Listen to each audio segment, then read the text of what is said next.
21 जून तर लोकांना कळायला सोपं म्हणून. दुसरी गोष्ट अशी की चेक आपण जे लिहितो ना त्या चेकवर ही तारीख सगळ्यांनी अवश्य टाकावी. हे म्हणजे राष्ट्रीय तारीख.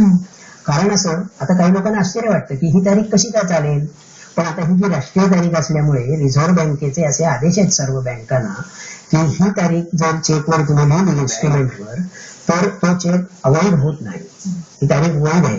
त्यामुळे याचा प्रचार वाढवण्यासाठी लोकांनी आपला हक्क बजावला पाहिजे की मी राष्ट्रीय भारताचा नागरिक आहे आणि हे आमचं राष्ट्रीय कॅलेंडर आहे, तर मी ही चेकवर का नाही तारीख टाकायची. बँक पास करणार आहे.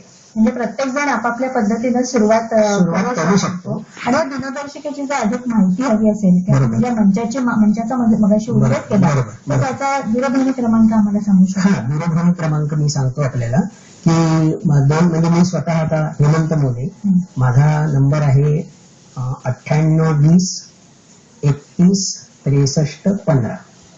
आणि असे बरेच कार्यकर्ते आहेत आता राष्ट्रीय दिनदर्शिका प्रचार मंचाचे.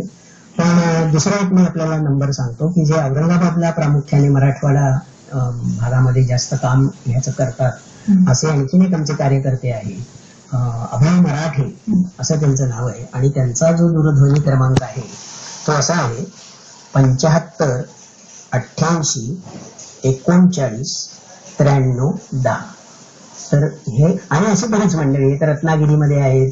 आता गोव्याला सुद्धा हे कॅलेंडरचं मध्ये मध्यंतरी आमचे ह्या कॅलेंडरचे जे प्रचारक आहेत सुमित देसाई म्हणून, त्यांनी तर तिथे सुनपरांत नावाचं वर्तमानपत्र निघतं, त्या वर्तमानपत्रामध्ये कोकणीमधून लेख लिहिला. आणि जसं हे राष्ट्रीय हे आता पॉकेट कॅलेंडर आहे त्या ठिकाणी असं कॅलेंडर गोव्यातही निघालेलं आहे लोकांच्या सोयीसाठी की लोकांना तारखा कळाव्यात. दोन या टप्प्यावर आपण एवढंच म्हणू शकतो की उद्या 1 आषाढ 1935 आहे तर उद्यापासूनच हे राष्ट्रीय कॅलेंडर अधिकाधिक प्रमाणात वापरलं जाईल या खात्रीसह. आणि आज आपण जी माहिती दिली त्यासाठी आपण मनापासून धन्यवाद इथेच सांगूया. भारतीय स्थौर राष्ट्रीय दिनदर्शिकेसंदर्भात खगोल अभ्यासक हेमंत मोरे यांच्याशी आत्ताच आपण संवाद साधला. आणि आता हवामान वृत्त. दक्षिण महाराष्ट्र